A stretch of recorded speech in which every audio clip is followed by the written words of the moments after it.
Hi, I'm JC Pohl. I'm from Teen Truth. We are super excited to be here with you all today. We have a special video series with the authors of the book, The Self-Driven Child. I tell you, this is one of my most favorite books. There you go. Thank you, Ned. This is one of my most favorite books I've ever read. I literally carry it with me on the road with Teen Truth and give it to administrators and counselors as I meet them, because I just think it is a book that every educator, administrator, counselor, and even parents should read. And so Ned and Dr. Stricksrud have been kind enough to sit for these interviews. Ned's going to kind of open us up and talk about just the concept of the book and this idea of the self-driven child. And then in part 2 and part 3, Dr. Stricksrud will go into detail, like just on how we can help kids in different situations that kids might get in and how we can kind of build that self-drive inside of them. And so Ned, very honored to be here with you today. Say hi to everybody for us. Hello, thanks for having me, JC. I love your enthusiasm. Definitely. We're pumped. We love building school culture, and we love building resilient students here at Teen Truth. And I was telling you, my wife, she didn't get it this morning, but I woke up all excited to get to talk to both of you today. So I'm pumped. And so I've read a lot about your book and I've researched you on the internet, but I know many of our clients who will be watching this video, we serve as principals and school counselors and teachers and parents all across the country. Ned, I'm just wondering if you could just give them a quick background on yourself, just so we can know kind of where you're coming from and why you're so excited to talk with us today. Sure. Well, so my day job is I'm a test prep geek. I've been, 1993, I've spent about 40,000 plus hours one-on-one helping kids really prepare for and battle the SAT and ACT and GMAT and LSAT and all sorts of other tests. And so that's really those kind of, infernal exams of standardized tests are the ways that I've gotten the opportunity to work with kids. And over the last almost 30 years, I get to dabble in all kinds of things that ended up in the book, The Self-Driven Child, because believe it or not, even someone like me can admit that there are things more important in life than, the SAT or where you go to college. For sure. And so what was kind of, when you sat back and you looked at your work, and what was the rationale or kind of the idea of pulling this book together? Like, what was the reason for it? Yeah, so well, it started. Bill and I were invited by a client to give a talk about motivation, and so we both read a lot of similar literature, and we started just hanging out a little bit and found that we really liked the way one another thought, and we started saying maybe we should be writing down some of the things that we think are useful to students and to their parents that can help them be successful. And when we got to it, at one point, Bill was asking me, "Sir, do you kind of see an organizing principle around what we're talking about?" And I said, "Well, it seems to me that everything that we think is helpful to kids, it helps increase their sense of control." And we got at this for 2 reasons. One, there's way too many kids who are struggling with stress-related disorders of anxiety and depression. And simply put, stress is a natural ramification of feeling like you have a low sense of control. I'm helpless, I'm hopeless, I'm powerless, I'm overwhelmed by what life is asking of me. And when we can increase the sense of control the kids feel that they can navigate this situation, down comes the stress. We also know from a motivational perspective that if you don't feel like you have agency, that they have autonomy, that I can set and pursue goals that are meaningful for me, you're not going to work very hard. I mean, you might work, and we can talk more about this later, on extrinsic motivators of carrots and sticks. You can probably bribe me or threaten me to get me to do things that I might otherwise not want to do. But as we talk about our kids developing and moving, into high school and then out of high school and into college and out into life, I think particularly from people who are really deeply involved with education, we would acknowledge that we all want our kids to work hard.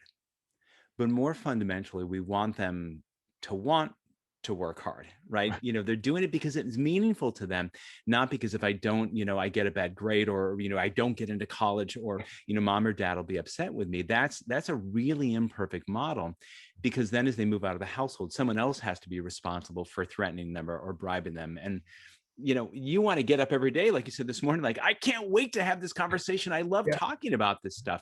Yeah. In a perfect world, we all have that every single day. We look forward to stuff that we're going to do. Mm-hmm.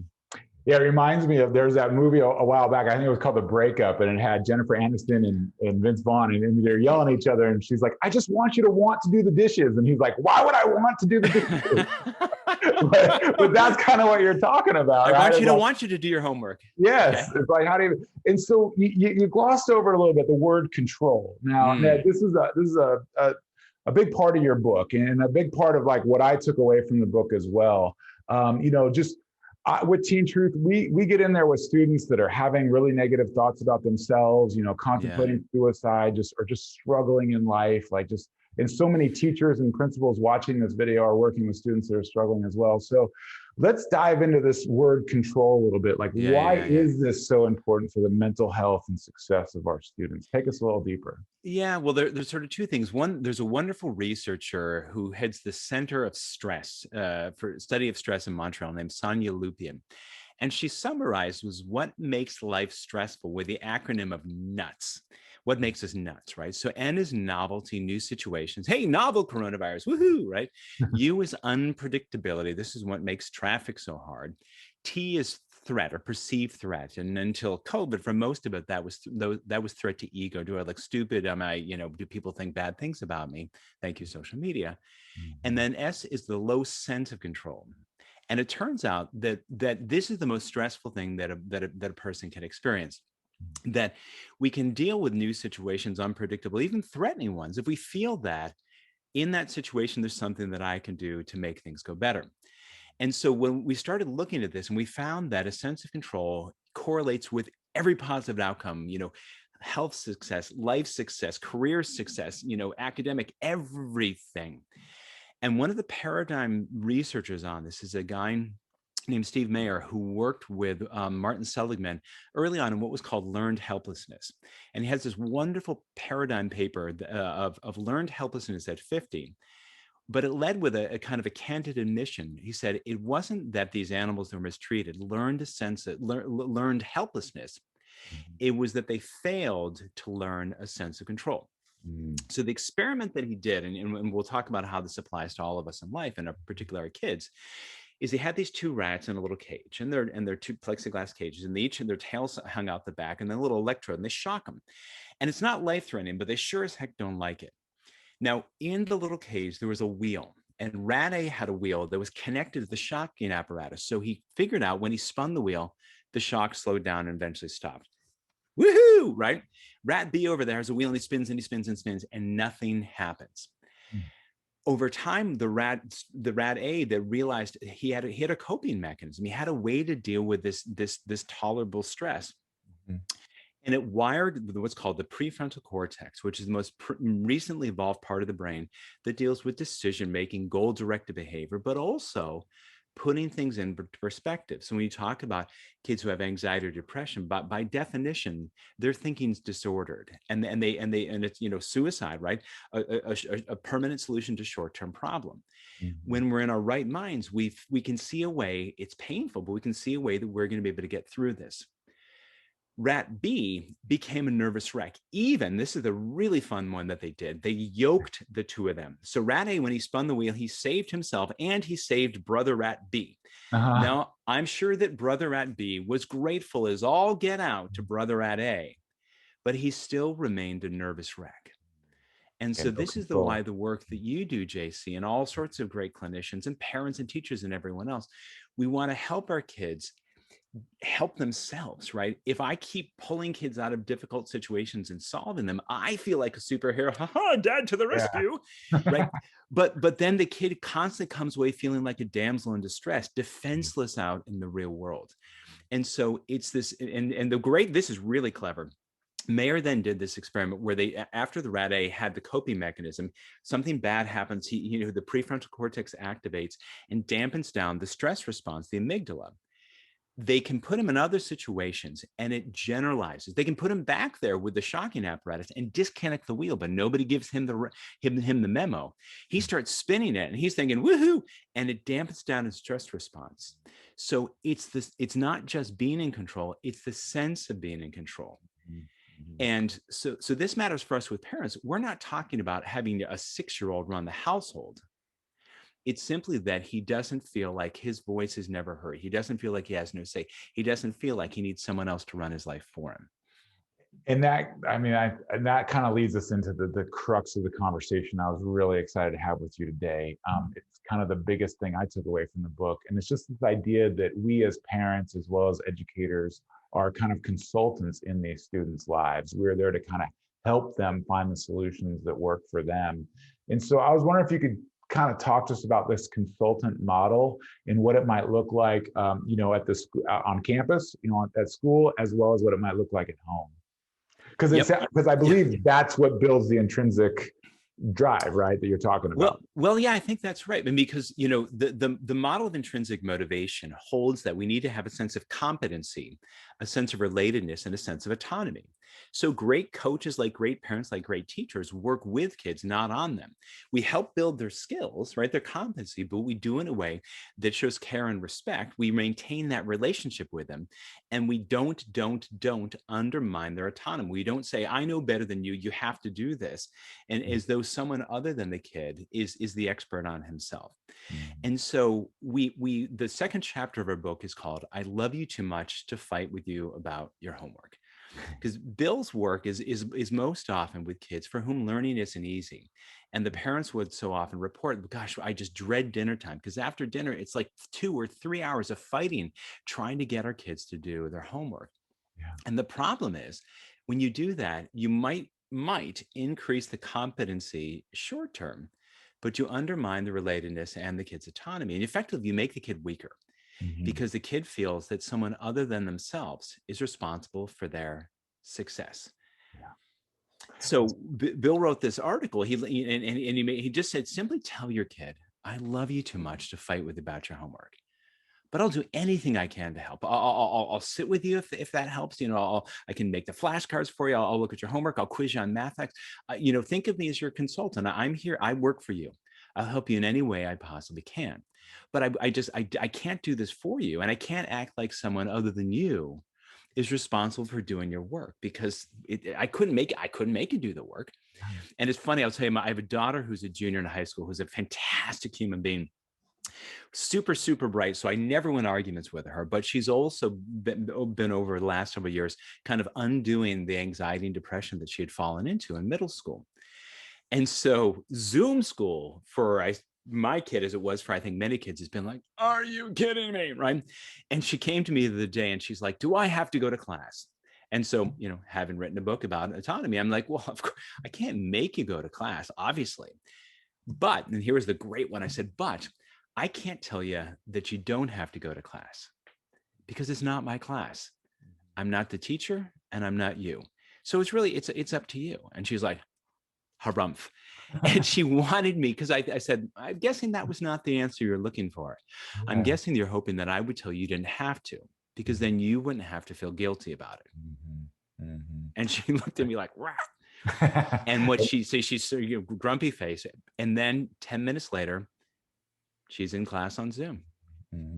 And that really is the role of a consultant. If you think about an educational consultant or someone at a corporation that comes in as a consultant, they're really there to kind of ask questions, right? Not really give answers. Yep. That's exactly right, JC. I mean, that if you're trying to help me, so well, tell me about your problem. What's going well, what's hard, what have you tried so far? What do you think might work? I have some thoughts. Would you like to hear those? Right. And, for us, there are kind of 3 implications of being a consultant. One is you offer help and advice. You don't just lay it on a kid, right? If you can charge in and say, okay, Ned, here's how we're going to redo things. Like, whoa. Thanks, JC. I appreciate the enthusiasm, but let's take a step back so that I feel like you actually understand my problem before you start telling me how I'm doing it wrong or how I need to do better. This is super important, because if we go back to that prefrontal cortex, the problem solving, figure things out part of your brain, and the stress responding amygdala, when we feel like things are forced on us and it stresses us out, which a low sense of control does, and the amygdala flares, this thinking part of your brain goes sideways. It's nowhere to be heard. So we think that we as parents or, teachers are giving wonderful advice to kids who have the shields down and aren't hearing a bloody thing that okay, yeah, Dad, I got that. Yep. Okay, sure. Which means I'm not listening. I'm just yesing you to get me out of my face. And so this leads to like what really gives kids control. And I think I've used it in my therapy now. It's always been kind of a part of Teen Truth, I guess, but you guys did a very good job, I guess, explaining it to me, and I'm sure explaining it to everyone else who read the book. Just, it really places kids in the place where they are the decision makers. And I know you spent some time talking about that. So what is the value for us as teachers and educators and parents? Like, we hear this and mind blown, right? Like, what's the value of making the child the decision maker? Well, it's a great point. I mean, one thing, it goes back to rat A, right? When you feel like you're in charge of it, right? Again, the single best marker, single best neurological marker of mental health is how strong are the connections between the prefrontal cortex and the amygdala. So from a mental health perspective, it's a really big deal. From a motivational perspective, it's a really big deal because I need to feel like these are my goals. Also, we know that brains develop in the ways they're used. We want kids who are great at making decisions, and I'll say this: informed decisions. Meaning, we want, I want you to weigh the pros and cons. I want you to hear my thoughts on this, and then have you make a decision. In part because, I have a kid who's a freshman in college, and I just, I packed him stuff, dropped him off, and sent him off someplace far, far away with enormous sums of my money, right? And I can't control him even if I wanted to, right? And so, from our perspective, one of the single best things you can say to young people, apart from I just love you to pieces, is that I have confidence in your ability to make good decisions. And when you make mistakes, which you will because you're human, right? That you're going to be able to figure that out. Because in many ways, it's that bouncing back from bad decisions that really is what resilience looks like. And when kids have to make their own decisions, they get to own them. Yeah, I know Dr. Strickler talks about, like, just, we want kids to struggle. And I think, you and I, we grew up with the helicopter parents, right? But now we've got the lawnmower parents and the bulldozer parents, and they're out there, cheating to get their kids into college, right? Like, mowing down all the problems. And so what you're saying is, at a young age, what we want to do is develop that decision-making process, right? And we're kind of there to coach and consult along the way with them. So when they are a freshman in college, or they are, getting married, or down the road, when something happens in their life, they've kind of built the tools in their tool belt and the skill set to basically be the decision maker in that situation. Right. They're two fantastic cartoons I love. One was a kid looking up at a parent saying, was this my best? Right. As though someone else can say. And the other one is, again, like some little kid, and the parents looking at them saying, we've been thinking a lot about what we want you to do with your life. Right. And, from a motivational perspective, I have to have the sense that these are my goals, that these are this is my life, that these are my choices. Now, in a perfect world, I really take seriously what mom and dad love and appreciate, and I absorb those family values of manners and faith and how I navigate with the world, politics, and everything else. But that goes a whole lot better when the kid chooses, when I listen to what my parents say and go, and I choose to abide by that rather than having it forced down my throat. Yeah. And part of this is with, again, this idea that people are going to make mistakes when they make decisions. Because we see this a lot with kids where the parents want them to go to one school and the kids want to go to the other. And if I make the decision for my kid, then the kid doesn't own the decision, I do. And so, first of all, when anything goes badly, well, Dad, I told you this was terrible. And they're almost kind of invested in having things go poorly, right? So they can tell me this is how it was. But also when things don't go well, because kids want their lives to work out.